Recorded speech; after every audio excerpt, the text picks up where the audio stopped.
가치 투자자의 탄생, 경이적인 수익률을 기록한 투자대가 17인의 삶과 투자 전략, 로널드 첸지음, 김인적 옹김, FM 미디어. 9장 가치투자 브로커의 오디세이, 필립 베스트. 최고의 기술을 습득하다. 베스트는 숙련된 펀더멘털 펀드 매니저에 대해 이렇게 말했다. 이른바 블룸버그 단말기 앞에 앉은 사무실의 애널리스트는 이제는 일반적인 모습이 되었습니다. 그러나 리서치를 편안한 사무실에서 하든 현장에서 하든 무엇을 물어야 할지 알고 실제로 묻는 것이 핵심입니다. 비록 꼭 맞는 재료를 얻어내기 어렵더라도 1대1 미팅을 효과적으로 활용하기 위해서는 제대로 된 질문이 중요합니다. 그리고 간단한 질문과 어려운 질문의 균형을 맞추어야 합니다. 인수나 승계 계획처럼 회사가 직접 나서서 언급하지 않을 주제가 있는데도 밸류에이션 모델의 빈칸을 채우기 위해 단순한 질문에 시간을 들이는 걸 보면 안타깝습니다. 가장 힘든 질문을 할 때 대개 가장 유익한 답을 얻는다. 하지만 베스트의 말처럼 그런 질문은 숙고 끝에 나온다. 좋은 질문을 하려면 외고적 수완이 필요합니다. 예를 들어 스위스나 독일 같은 나라에서는 대놓고 어려운 질문을 하면 안 됩니다. 그곳에서는 눈치를 봐야 합니다. 상대를 도발할 수 있는 질문이라면 유머를 동원해야 하는 경우도 있습니다. 같은 질문도 여러 가지 방법으로 할 수 있습니다.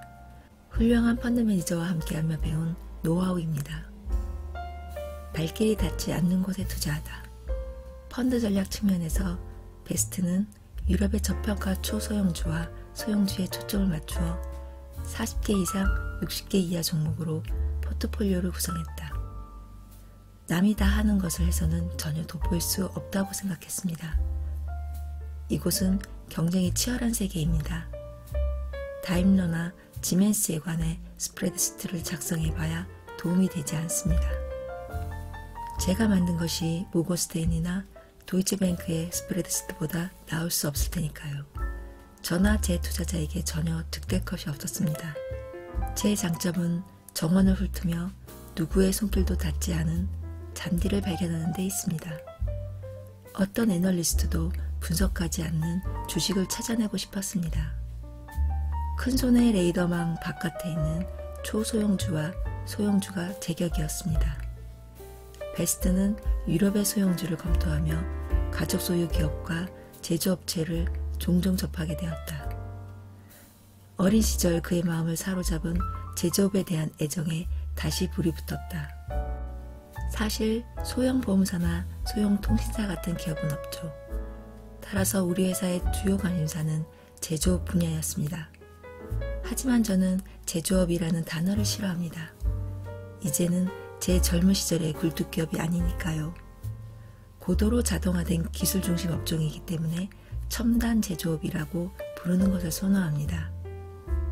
그는 스위스 국내 총생산의 약 30%가 제조업 부분에서 상출되며 스위스가 선진 공업급 지위를 유지한 것은 끊임없는 기술 향상과 생산성 향상 덕분이라고 강조했다. 스위스의 제조업은 건재합니다. 사실은 통화 강세 때문에 이미 죽었어야 하는데도 말이죠. 경쟁력을 유지하기 위해 계속해서 기술 혁신을 해온 결과입니다. 눈에 띄지 않는 가치주를 찾는 작업은 언제나 각 회사의 재무상태표에서 출발한다. 재앙을 피할 것, 그리고 장기적으로 살아남을 주식을 찾을 것. 베스트는 이것이 시장 대비 초과 수익을 내는 우량 투자라고 믿는다. 그는 재무상태표가 탄탄하고 대형 현금소각 활동이 없는 회사에 가장 끌린다. 반면 부채 의존도가 높은 회사는 피한다. 문제가 복잡해지기 때문이다. 물론 재무상태표를 최적화했고 ROE나 ROA가 향상되는 경우라면 부채도 괜찮습니다. 부채가 회사를 무너뜨릴 정도로 크지 않다는 확신이 있다면 용인할 수 있습니다. 초소형주와 소형주 영역에서 PBR과 부채 비율이 낮은 주식을 선별하는 아이디어는 단순한 이론적 훈련으로만 의미가 있다. 더 중요한 것은 그 투자 아이디어가 실행 가능한지 여부다. 투자 아이디어의 실행 가능성은 주식의 유동성, 기업의 소유 구조, 지배주주 가족이나 고위 경영진이 제시하는 유인책에 달려있다. 이런 질문에 답하려면 회사를 방문해 다양한 이해관계자와 이야기를 나누는 등 길 위에서 많은 시간을 보내야 한다. 가치 투자자를 지치게 만들지도 모르지만 이것은 일선 현장에서 이루어지는 필수적인 예비 작업이다. 이 단계를 소홀히 하면 극히 위험하다. 기업을 만나러 너무 많이 돌아다니다 보니 바닥이 다른 신발이 여러 컬레입니다. 공장이 돌아가는 것을 보고 경영진을 만나면 그 기업의 문화를 이해하게 됩니다. 제 파트너 마크는 심지어 커피 머신이나 프린터가 놓인 위치로도 그 회사 사람이 어떤 식으로 상호작용을 하는지 감을 잡을 수 있다고 하더군요. 기업을 평가할 때에는 최고 경영자가 장기적 성장을 어떻게 계획하고 있는지 파악한다. 분기 단위로 투자자의 기대에 부응하는가, 아니면 수년 후를 내다보는가. 가족 소유 기업을 집중 분석한 그는 이런 기업은 장기 계획을 가지고 있다는 것을 알게 되었다. 반면 부를 지키기 위해 위험 감수에 소극적일 수도 있다. 그러므로 장기적인 지속 가능성과 견고한 성장성 사이에서 균형을 찾는 것이 매우 중요하다. 베스트는 경영진의 의지가 있다면 기꺼이 돕는다. 행동주의 투자자는 아니지만 우리는 늘 기꺼이 도움을 제공합니다. 우리에게 중요한 것은 주식시장 내 회사의 인지도입니다. 경영진에게 묻는 간단한 질문 목록에는 마지막으로 애널리스트를 만난 것이 언제인가도 있습니다. 그 질문에 대한 답은 꽤 많은 것을 알려줍니다.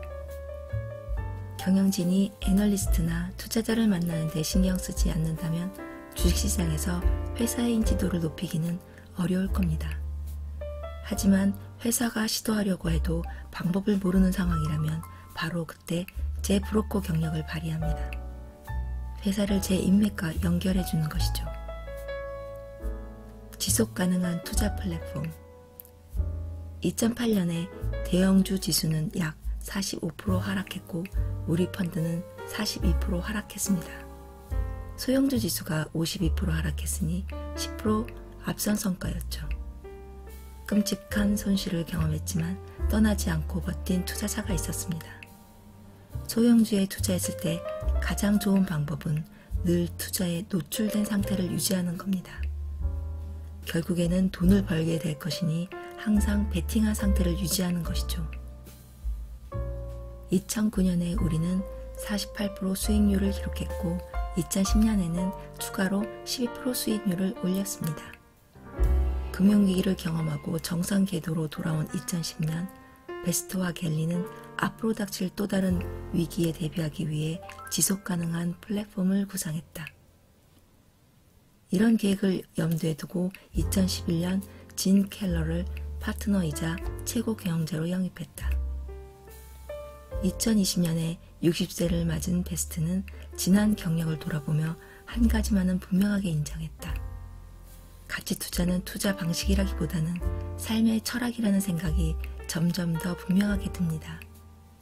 저라는 사람이 형성되던 시기와 첫 직장, 그리고 다른 모든 것을 생각해보면 어디서 출발해서 무엇을 제1원칙으로 배우는지가 가장 중요합니다. 그것을 토대로 모든 것이 세워집니다. 이 일을 시작할 때 대세를 멀리하고 아무도 눈길을 주지 않는 대상을 보라는 조언을 들었습니다. 제게는 그것이 제1원칙이고 성격에도 맞습니다. 그 원칙이 지금까지 저를 이끌었습니다. 몇 년 전 런던 가치투자 컨퍼런스에서 이른바 가치유전자에 대한 논의가 있었습니다. 이 주제에 대해 한참을 생각했습니다. 이 일을 잘하려면 어떤 특성을 타고나야 합니다. 예를 들어 역발상 투자자가 되어 군중과 반대로 투자하라는 조언을 들었을 때 실행 여부는 개인의 성격에 달려 있습니다. 성격상 안 되는 일을 가르쳐서 되게 만드는 것은 불가능에 가깝습니다. 환갑이 되어 지난 경력을 돌아보니 한 가지 확실한 것이 있습니다. 제게는 가치 유전자가 있더군요.